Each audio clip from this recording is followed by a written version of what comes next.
Hello. This is Jonathan, and you're listening to the Johnny Talks podcast, the place where we help you achieve your financial goals.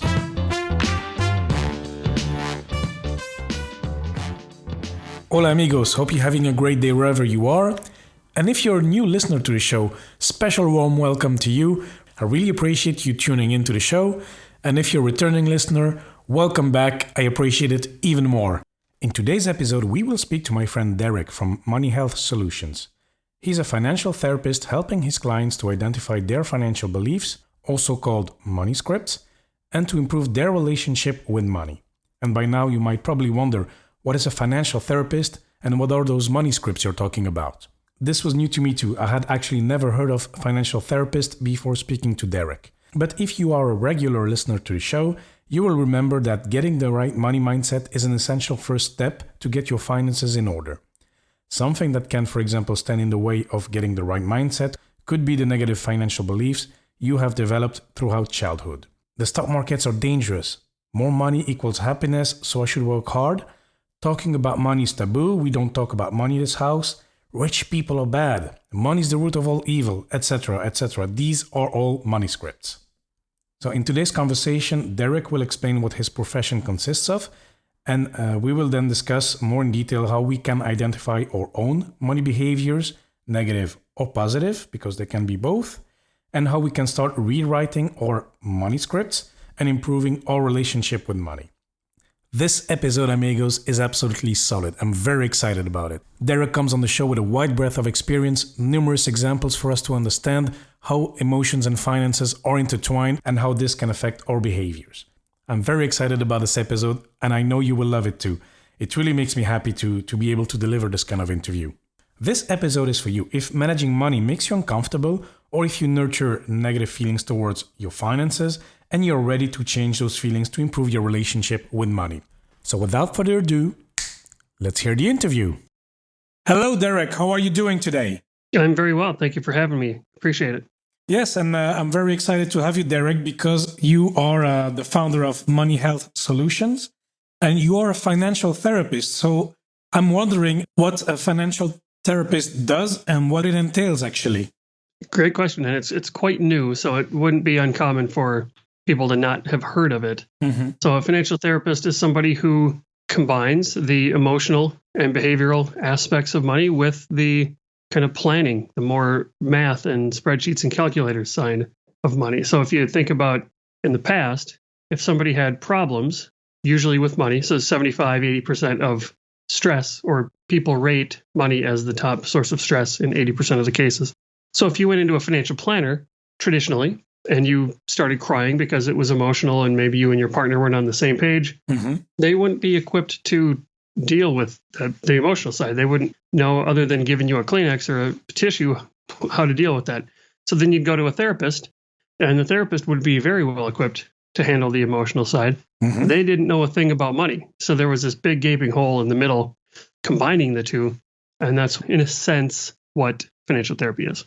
Okay, so you said it's pretty new. So how long have you been doing this? Personally, about 2 to 3 years. It Mhm. wasn't a hard, like I didn't flip a switch and then turn into a financial therapist. It was a gradual switch. So about 3 years. And it's been an official profession for about 10 years. Kind of started right after the 2008 crisis here in the States. Yeah, okay, I see. Because why I wanted to invite you as well, Derek, it's because, of course, I started my blog and then it turned into a podcast. Mhm. And first, of course, I was as well, publishing articles about how to understand interest rates, how to buy properties, how to leverage, bank financing to have more money for your banks, and how to save money, how to do this and that, and how to invest in the stock markets. And this is all good. This is all great information, and it's all, how can I say, backed up by mathematics and some other rationales.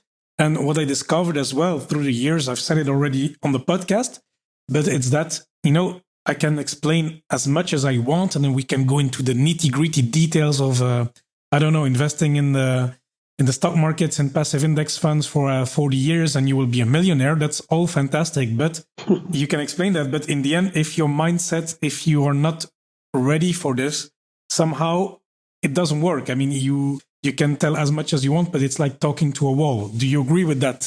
100%. So in our industry profession, I guess, we talk about exterior finance and interior finance. Mm-hmm. Exterior finance is exactly what you were just talking about. It's the interest rates, it's the compounding interest, it's the strategy, it's the optimal solution. It's basically anything that you can find on a web search, anything that you can look up. That's the math side of personal finance. And that's what most people think about when they think about personal finance. They think, I just need a little bit more information and then I'll be able to make a better decision. All that stuff is necessary. But if you're unwilling or unable to get yourself to do those things, it's not going to mean anything. So that's where interior finance comes into play. And that's about you. That's inside of you. How do you behave with money? How do you talk about money? What kind of emotions, fears, and insecurities come up for you with money? So that has nothing. So kind of the exterior side of finance is kind of like the nature that's there for everybody to use. But the interior side of finance is kind of like the nurture. That's you. How did you come up in your upbringing? Yeah, so it's funny. Yeah, I never heard of this interior exterior, but it makes total sense. I think I was kind of thinking about it without being able to put a label on it. And then, okay, I think for the exterior part, there's tons of information out there. I mean, I publish information. I produce podcasts. Many of our common friends from the FinCon community, they do as well. And many bloggers and podcasters in Europe. But then on the interior, yeah, where does one start? And how does one realize where he is? How does one know, okay, I'm not ready for this, or I don't know, where I'm not even formulating this well. How do you start with interior finance, Derek? I love it. And that's the way you frame that question is perfect because it helps get across the idea that this is so new for people. So the driving force behind all of your financial behaviors, and by financial behaviors, I mean everything that you do with money, how you save it, how you earn it, how you spend it, what you spend it on, what kind of promotions you're going after, what kind of career you're going after, how much do you give away, how do you pay for dinner, all those things is your financial behaviors. And all those financial behaviors are driven by something called money scripts. And so if you think about a script, there's a couple of ways to think about it. There's a script like an actor or an actress would use. So you get a piece of paper and it tells you exactly what you're supposed to say. You can't deviate from that. Your job is to read the script. Or if you're more tech savvy, you can think of a computer script, which is like a computer program. And it just starts and it runs through each line of code automatically. So there's no tinkering with it. Once it's there, it runs. And that's kind of like a money script. So these are these little scripts that are written deep in our subconscious brain. So we're unaware of them. That's going to be important later. We don't walk around knowing that we have these. And we just operate based on what our money scripts tell us to do. And so it's basically, and it can be anything. There's going to be infinite number of money scripts. So it's any little statement. Here's a couple of examples that are very common. More money will make my life better. Like that would be an example of a money script. Or money should be saved and not spent.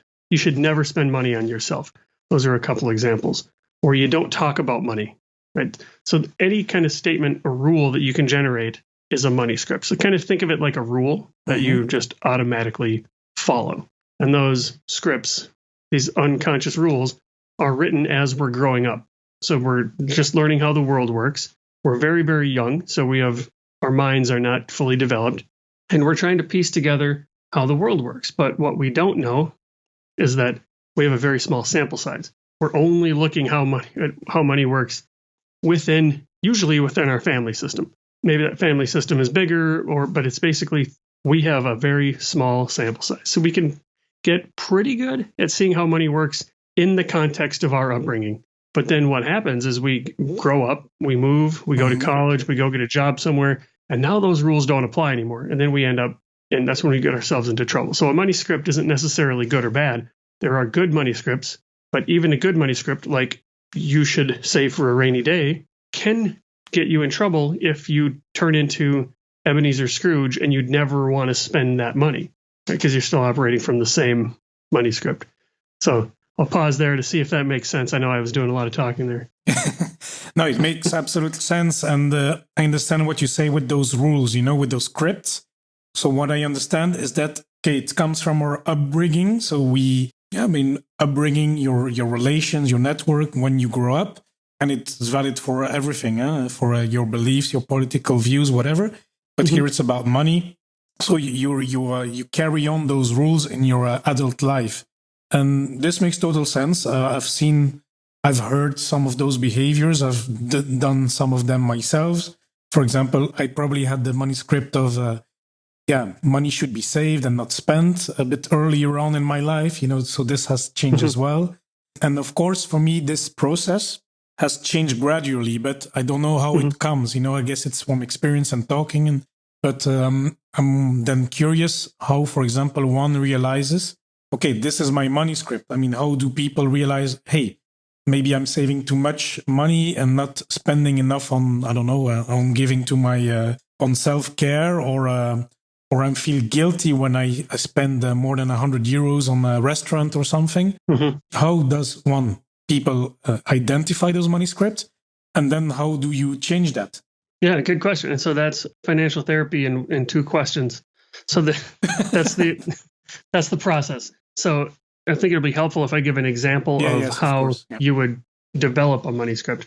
So a very common one, at least here in the United States, is you don't talk about money. Talking about money is kind of more taboo here than talking about politics and weird things that are wrong with your body and sexuality and religion. We'll talk about all those things before we talk about money. So that's weird. So how does that happen?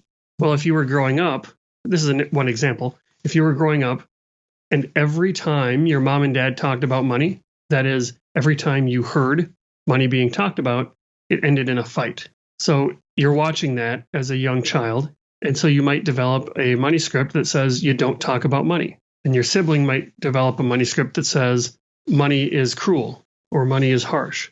It's because we're all going to develop different scripts based on what we see. Mm-hmm. But if you see money being talked about and always ending in fights, you're going to carry with you into adulthood the belief, the rule that if you talk about money, it's going to end up in a fight.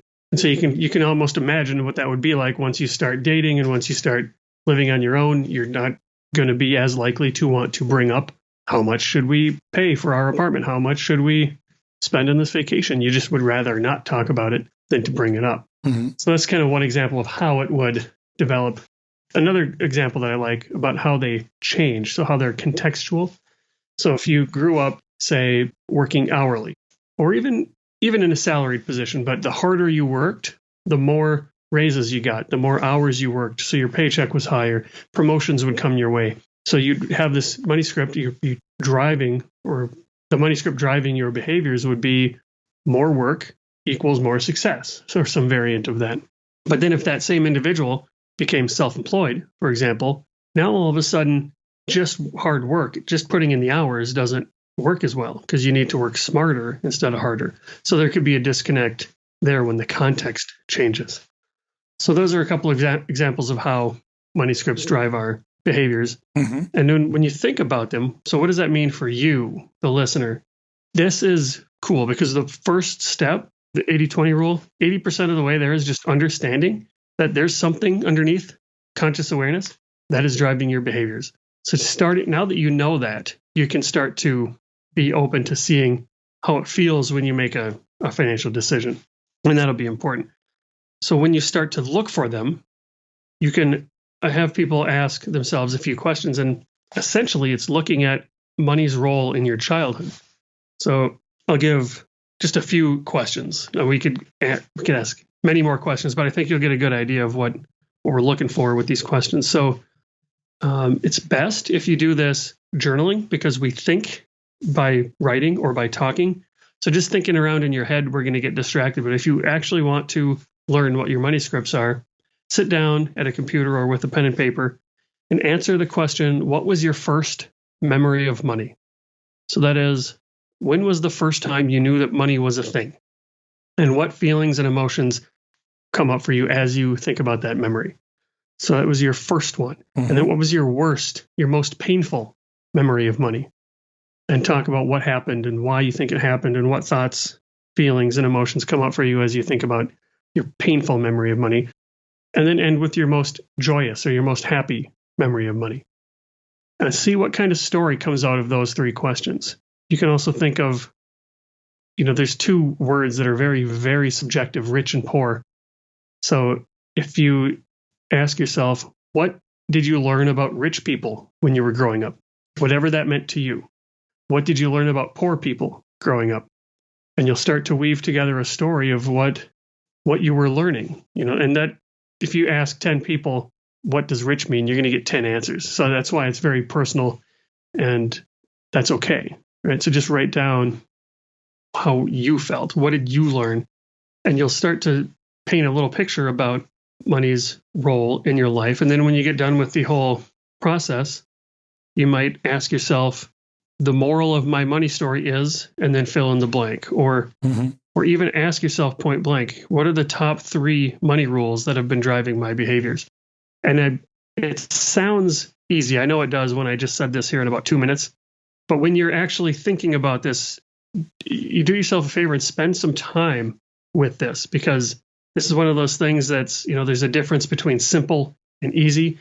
And this is relatively simple in that it's pretty straightforward questions, but it's not easy because you have to really dig into your memory and try to figure out what are you doing today that you probably learned from those events. So that's the steps to try to figure out what your money scripts are. So childhood is the biggest driver of our money scripts, but there is a second driver, and we call these financial flashpoints. You can think of this as the money version of trauma. Although it's not always really traumatic to an outsider, if it was a highly emotional event for you, regardless of how it looked on the outside world, we'd call that a financial flashpoint. So examples of this are you're in middle school or high school and you get made fun of for wearing the wrong kind of clothes, and you got embarrassed and they made fun of you and everybody was laughing at you. So that's a highly emotional event. And so you might develop a money script that says, we only buy designer clothes now. And it could be clothes, it could be a car, it could be whatever else. But if there's any time that you were embarrassed, it's usually embarrassment. But any highly emotional event, your brain kind of writes this rule so that you don't get into that situation again. It's like a defense mechanism, right? So we got made fun of for wearing the wrong clothes, so I'm not going to wear the wrong clothes ever again because I can't be embarrassed. So that's the second form of how we develop these money scripts. And the way to try to think about those is to just think about major events in your life. So now we're outside of childhood. So now you're probably in your adolescent years, your teens, and even in your adults. You can have financial flashpoints anytime in your life. But think about it, the times when there were money situations that caused a lot of emotion for you, and write those down. So it's the second step to the childhood questions. So you're just trying to figure out what's happened to you and what did that do to your beliefs about money. So now you're starting to get a pretty good picture of what you believe and why you might believe it.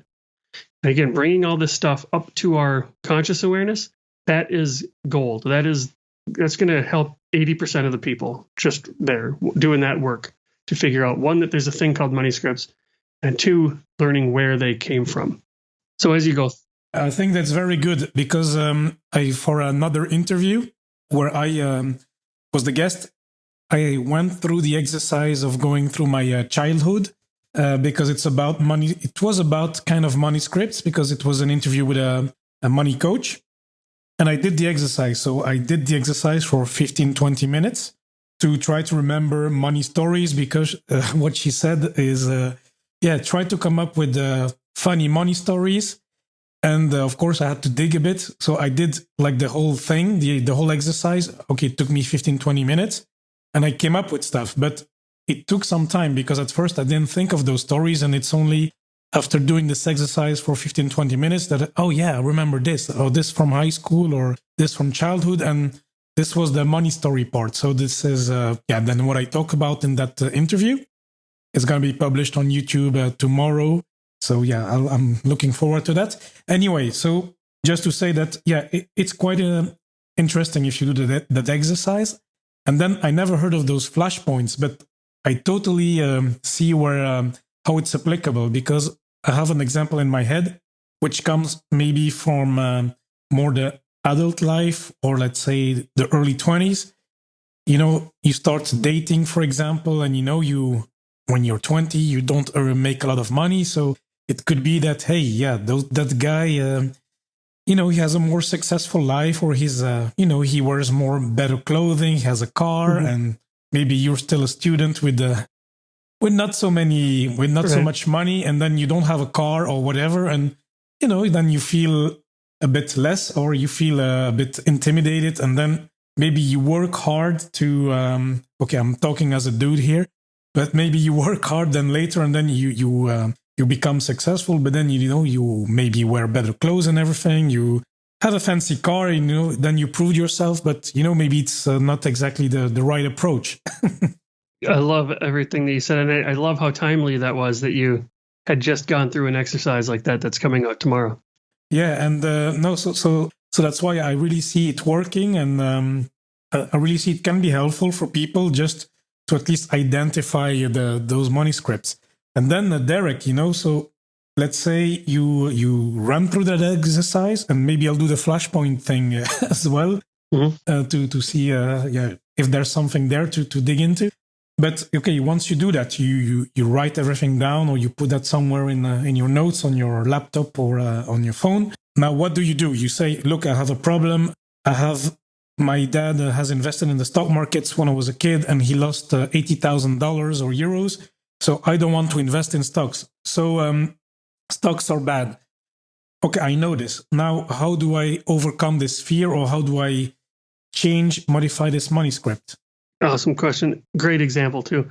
And I'll add to your story before I jump into that, is even though you were writing for 20 minutes, tell me if this is true. It's common from my seat that even though you only did that exercise for 20 minutes, it's common for people now 6 hours later, 12 hours later, now that your mind is primed, these ideas will just pop into your head, and you're like, oh, that's another, I forgot about that one.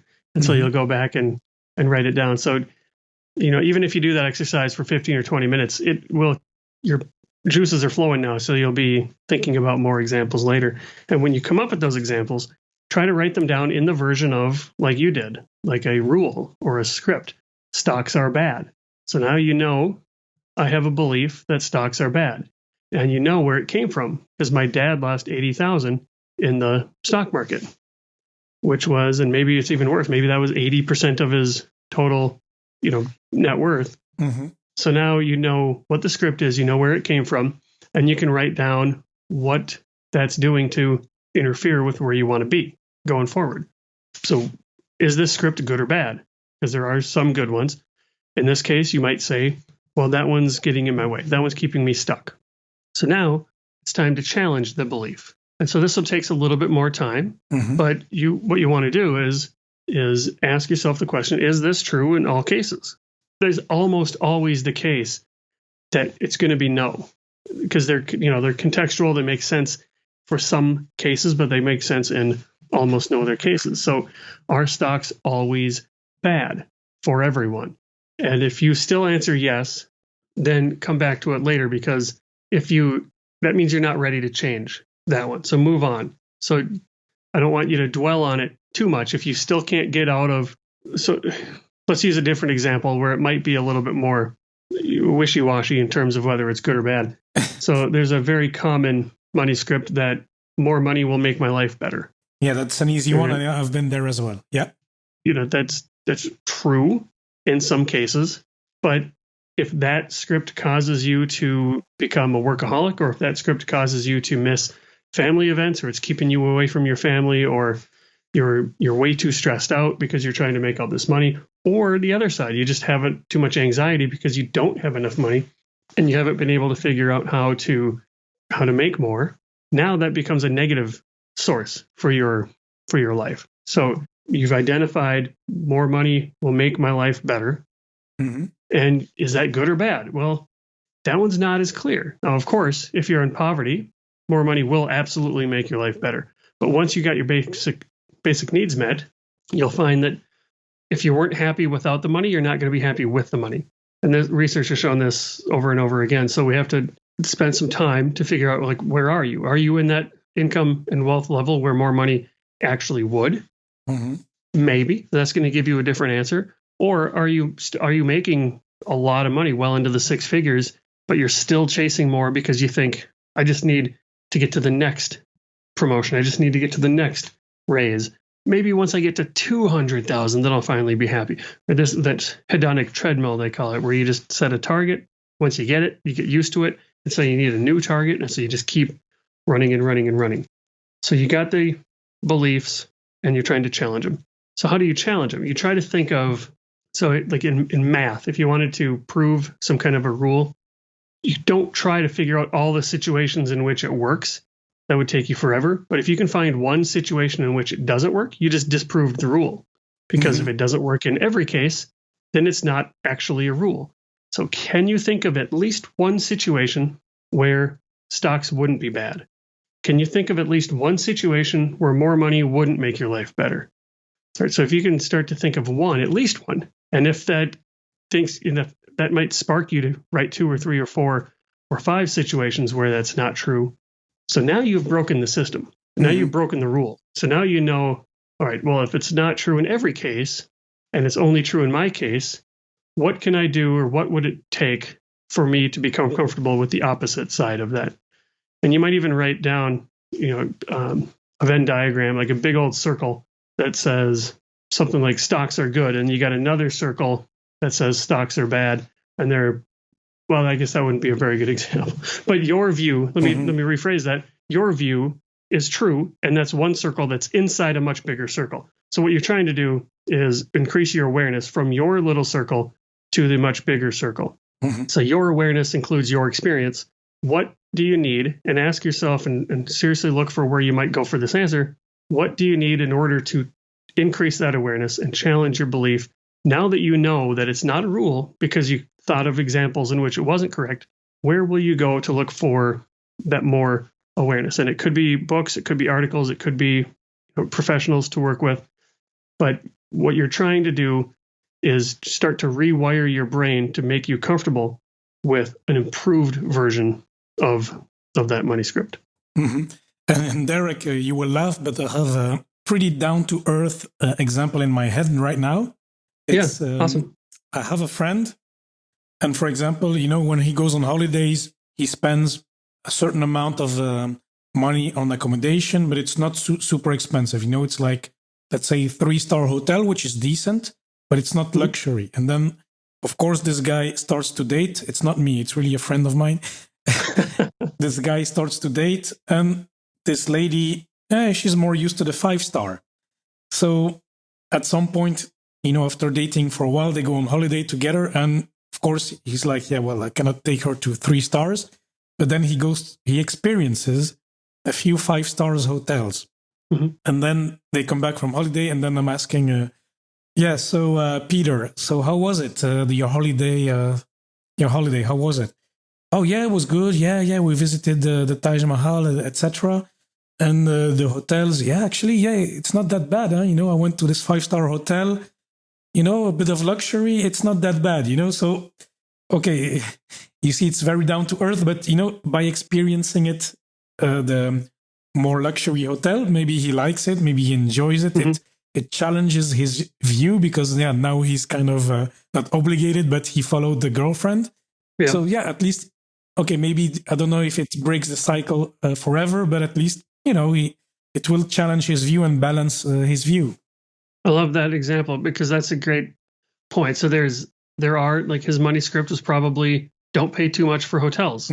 That's a rule that you can write for yourself. And so what would it take? He would never, I imagine, go to a 5-star hotel on his own, right? Because that rule wouldn't let him. So by having to stretch that comfort zone a little bit, in this case, to impress a woman, he had to get his toe in the water of what it's like to have a 5-star experience.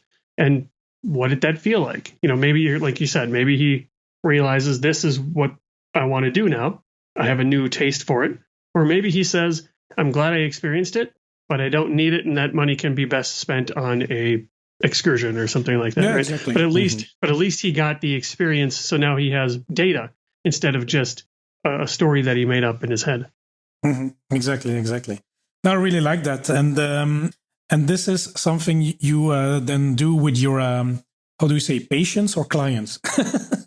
Great question. I call them, they're clients for me. Mhm. There are some folks who would call them patients if they come from a mental health background. So Mhm. if they're a psychologist, say, they would probably call them patients. Mhm. But do you have like a practice and people come to you like you're a doctor or like you run an office or how do I need to see that they call you and you do it online? Yep, I work straight online, all virtually, Mhm. and so it feels more like a coaching relationship, but there's still a lot of tools and techniques that we borrow from the therapy world. Mhm. There's a lot of interventions and a lot of talk therapy and a lot of exploring areas that they probably haven't talked about before. But it's not coming in to sit on my couch or something like that. It's all via the computer. Mhm. Okay, and then you, Derek, I have a question. You worked in wealth management before you started your practice, Correct. and yeah, I was just wondering, people that work in wealth management. Okay, it's people that are dealing with big money, with clients, with all sorts of investments, yeah. And Mhm. so I was wondering then, did you notice any particular manuscripts, or were the manuscripts of your clients or your colleagues all over the place? Really good question, and I think the real answer isn't going to be very juicy, but the real answer is everybody's different. Mhm. So some people that I worked with as wealth management clients, so the firms that I worked for required 2 to 5 million US to just to be a client. So that would make you the smallest client if you had $2 million. Mhm. So some of those people they were windfall clients, and what that means is you were poor, and then now they're not. So there was either a life insurance payout, or there was a settlement, or some other version of that. We didn't have any lottery winnings, but think of it like you won the lottery of some kind. Mhm. If you only had a small amount and now you have millions, so your life changed. Like that's a whole new neighborhood. That's a whole new financial neighborhood. Mhm. So those people will have different types of money scripts. So they typically will have. This is actually a good segue. There's two very common money scripts or versions of money scripts. Are some version of, remember, more money will make my life better. We talked about that one a little bit. But there's also anti-rich beliefs like money corrupts or rich people are bad or some Mhm. version of that. So when you're poor and your only experience with rich people might be that they are jerks. Like maybe it was the landlord who was always threatening to evict you. That was actually my case. So if your only experience with what you think rich person is with bad people, then you write the script that rich people are bad people. So then you also have the script that I just need a little bit more money to make my life better. Well, these are kind of competing in your head because let's say I start saving and saving, or maybe I get this windfall like a life insurance payout, but I also think rich people are bad people. But now I'm kind of a rich person, but I'm not a bad person. So there's this back and forth that you play in your head. And so what you find is a lot of people will try to get rid of this money as quickly as possible. Now, remember, they don't do that consciously. Nobody sits down and says, "Oh, I'm way more comfortable being poor. I need to get rid of this money." Yeah. But their actions do that. And it's justified. It's all justified. So they will support their cousin's daughter who wants to start a business. And then they'll start this charity over here. And then they'll fund this person. And then they'll help that person. It all feels very generous, Mhm. but the account balance start to dwindle, and it's because of the competing money scripts that they have. So that's on one hand. On the other hand, generational wealth. So we could have clients that are the third generation. It was grandpa that made all the money. He's a doctor and he had patents and made a lot of money from all the different areas. He's a professor and an inventor, and then there was the kids who did okay, but then by the time you get to the third generation, they're not prepared. Like they didn't ever have to work for any money, Yeah. right? So now they are what we would call financially dependent. So they quite literally, in some cases, are dependent on the trust in the case of a trust fund, or they're dependent on just being able to say, "Grandpa, I need some money for." What that means is they lose creativity. They don't know how to go make money on their own. Meaning, if you shut off the trust, if you shut off mom and dad, if you shut off grandpa and grandma, would you be able to survive? In a lot of the cases here, it's no. So these money scripts are there will always be enough money. Another money script might be Mhm. I deserve to spend money. And so again, those are true in some sense, But if you don't have the ability to go make your own money, if it's very hard for you to find purpose because you don't need to stick around at that job in order to make money. So as soon as it gets tough, you leave, right? That makes it hard to find any purpose in your life because you're not giving any jobs a try. You're not letting them develop into anything worthwhile. So the financial dependent is another type. Those are kind of two extremes. And then there's all the people in the middle, of course. Mm-hmm. Yeah, okay.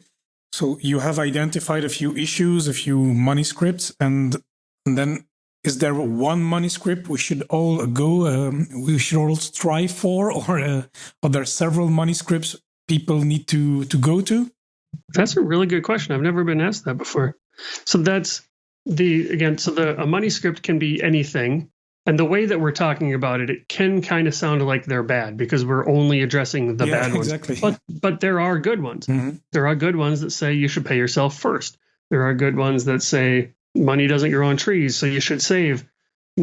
So there are good money scripts. But remember, all money script can turn into a bad money script in certain situations. So let's go back to the Dickens story, A Christmas Carol. Ebenezer Scrooge is the kind of antagonist in that movie or book or story. And when you learn more about him, he came from poverty. So he wrote this money script that you have to fight me for this money. I earned it and I'm not going to get rid of it because if I get rid of it, then I have nothing and then I'm poor again. Mm-hmm. That might be a good strategy when you're first getting started. Like be vigilant with your money. Don't give it away unless you know it's worthwhile. But when you become a billionaire or whatever it was adjusted for inflation and you're still a miser, right now, all of a sudden that money script turned into a bad version because he's not spending his money. He's not enjoying what he had built. So it's not the case that there are universal money scripts that you should follow. More important is to increase your awareness around your money scripts, make sure that they're working in your favor, and do your best to change and adjust any that aren't working in your favor. Mm-hmm. So you should kind of have a goal, a plan, an intention with your money, and then align that money script to that. Yes, absolutely. And I think it will be helpful. Money scripts, so there's infinite money scripts, whatever you can think of can be a money script, but they tend to fall into 4 categories. So it might be helpful to understand the 4 categories. So the first one is money avoidance money scripts. Money avoidance sounds just like it says, or just like it's stated. You're avoiding money. So this is where those anti-rich beliefs would fall. This is where kind of like a vow of poverty. There's virtue in living with less. That rich people are bad. Rich people are bad. If you're good, the universe will provide for you or take care of you. Those kind of things fall into that category. The second would be money worship. And these are the category around more money will make my life better, and those types of money scripts. And the third one is money status money scripts. So this is people who equate their net worth with their self-worth, people who use money as a way to kind of show other people how much I have. So where money worship is pursuing more money, that's for internal reasons, because I think life would be easier if I had more money.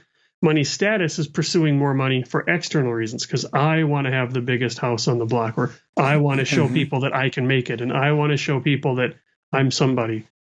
And then the fourth one is money vigilance, and these would be the kind of the best of the 4. Money vigilance is, money should be saved and not spent, and it's not polite to spend money on yourself. Kind of you're holding on to your money. But remember, even though it's kind of the best category, they're just like with Ebenezer Scrooge, even those scripts can be taken to the extreme, and those would be bad for you. So those are 4 categories that they would all fall into. Okay, very good. So Derek, then I have a last question, maybe. What about you? That's my question. My last question is about you. What have you had a change in money stories along in your life? Did you come from a certain place and you moved to another place? Yeah, and we could have a whole episode on me. So I grew up in poverty, single mom, 4 kids. So for me, I kind of grew up. Here's what's kind of funny. All 4 of us siblings developed wildly different sets of money scripts.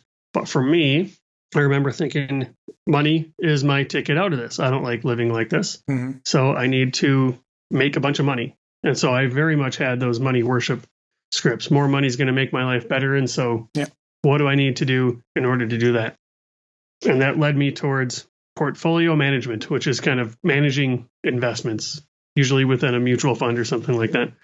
So I pursued this career of money management because I thought, well, that's how you make the money. I'm dealing with money all day long. And that brought me into college, and that brought me into CFA charter and the CFP, Certified Financial Planner designation. And that's where I ended up working at investment firms as a trader and a portfolio manager and like a tech guy. And that's where I was. Remember, we talked about external finance. So I was 100% exterior finance. And then that was okay. I was making a lot of money, but I wasn't able to help anybody that I knew growing up because I worked at these firms where you needed multiple millions of dollars to work there. So I incidentally kind of took a weekend workshop on how to listen. Exquisite listening, they called it. So it was a whole weekend on how to listen, which kind of sounds funny, but there was a lot of psychology in there, a lot of neuroscience, a lot of communication tools. And that's when I learned information isn't enough. For most people, information isn't enough. So that led me down the path of the financial psychology route, ending up with me being a financial therapist. So I chased money all the way up to this exterior finance job and pivoted when I learned that it's more helpful for people to learn more about their interior, do some interior work. So I went from a place where I was working all 100% with the spreadsheets and calculators side of money to now where I'm working 80% with the emotions and the feelings and the behaviors around money. Okay, very good. And I think I'll need to re-invite you for a second episode, Derek. Then we can go more into details into your story. Yeah, absolutely. Okay, very good. Well, Derek, thank you very much. I think it was. I really like this episode. I think it covered good solid ground for the listeners to maybe discover their own manuscripts, or at least to start the process of thinking about their manuscripts. And I think that's very useful. And maybe I'll do those. As I said, I'll do the flashpoints for myself as well. Who knows what comes out of this? Exactly. Very good. And then, as you know, at Derek, we always have our 3 quick fire questions before we close. So, Derek, are you ready for this? Yes, sir. Okay, very good. So, Derek, we didn't go into details about investments, but what has been your best investment so far? And I wanted to say myself, but I don't think that's detailed enough. So I wanted to drill down, and it was my undergraduate degree. People where I grew up didn't go to college. And so that was the best bang for my buck that I could have ever had. Okay, very good. And then I saw that you are a voracious reader. You read 50 books per year? About, depending on the size of them. Okay, well, that's very good. That's 1 a week. And then, I have, my goal is 20. So I'm at, nice. At time of reading, at time of recording, I'm at 8. So I'm a bit behind. Anyway, the next question is, what is the best book you can recommend to anyone? And it does not need to be financial. I know it will be difficult for you if you're such a big reader. For sure. And usually when I'm asked that question, I can direct different books for different types of people. But to make it kind of more universal, there's a book called Thinking Fast and Slow, which is kind of a cheap answer. And I'll tell you why in a second. But that's a great intro into how our brain works and how it's who we think are we making the decisions. You find out very quickly that we're not actually making those decisions. Our kind of animal brain is making those decisions for us. So if you already didn't know that, this book is a very good intro into that. And I say it's cheap because it's one book technically, but it's like 450 pages. So it's a kind of a beast. Yeah. And I'm at page 50. Just okay. So, nice. And I already see all the applications of system 1 and 2. I mean, for the readers, basically it's the intuitive part of the brain, and the other more reflected, more slow brain. So it's very good. I really like it so far, and I'm only at page 50. So I think there's so much more to learn from that book. I think it's very powerful. Awesome. Very good. And then, Derek, then the last one is, what is the best purchase you've made for under $100? That's such a hard question. So I'm aware that there's this concept called recency bias, where I'm more likely to remember things that happened more recently. So I'm probably forgetting good $100 purchases from 20 years ago, but I know for a fact in March here in the United States and in my state of Minnesota, we went into quarantine about the middle of March. Mm-hmm. And my wife and I went to a store kind of right before that, and we bought a badminton set for about $35, and we've got two rackets. It came with some junky rackets, but we bought some better rackets for about $30 each. And that has kept us active. It's kept us outside. It's given us something to do. And in a time where everything is closed, I would have paid way more than that for that activity. Oh, well, that's original. I mean, I didn't expect that one. Very cool, badminton. And yeah, well, Derek, so that was very interesting and very cool. And where can people actually, hear more from you? How can they connect with you? Great question. So I created a little webpage for your listeners, moneyhealthsolutions.com/Johnny Talks. That's JONEYTALKS, one word. And on there, you can sign up for my newsletter, weekly newsletter that I write. All my links to social media are there. You can download a couple of free ebooks, but I put everything there on the one page for people if they're interested. Oh, perfect. Then you did all the groundwork for me. Only one link and that's it. In the show notes. Absolutely. Okay, perfect. Well, people can go to it and I will link it as well in the show notes. So thank you very much, Derek. It was very informative and I'll speak to you soon for the next episode. Sounds good. I had a lot of fun. Thank you. I'm very happy to have had the opportunity to speak to Derek and to deliver this interview. I think it was very valuable and very rich in examples, etc. So I hope it can help you as well to identify your money scripts and that you can, improve your relationship with money after this. And before we head off, let's just go through the key takeaways. Number 1, on financial therapist. So that is someone who combines both the emotional, behavioral side of money and financial planning. And as we talked about, there's exterior finance and interior finance. Exterior finance is what we are all familiar with, the math, the interest rates, the strategy, anything, all the info we can find on the internet.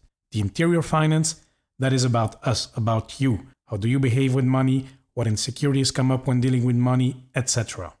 Number 2, on interior finance, there is an infinite number of money scripts. For example, more money will make my life better, money should be saved, not spent, and so on and so on. In short, a money script is an unconscious rule that you follow. Number 3, how do you identify those money scripts? One way to do it is to journal about it. So to write in a journal, what was your first memory of money? What emotions come up? Going through this exercise will already help you 80% on the way. Number 4, now how do you change the money script? Well, one of the things you can do is to ask yourself, is this true in all cases? For example, are stocks always bad? Will money make my life easier in all cases? And as Derek said, if it does not work in every situation, it does not become a rule anymore. So at least that's the start. And last but not least, and I think that the whole episode can be summarized into this, is that the goal of this episode was to help you increase awareness around your money scripts so that you can adjust them according to your plans. And I wish you all the best with that. So that was it for today. Thank you so much for listening. It really means a lot to me. Make sure you subscribe in Apple Podcast. And of course, please do not hesitate to contact me. If you have any questions or feedback, send me an email, john@johnnytalks.com, or connect through social media at Johnny Talks on Facebook, Twitter, and Instagram. And amigos, once more, thanks so much for listening, and I'll speak to you next time.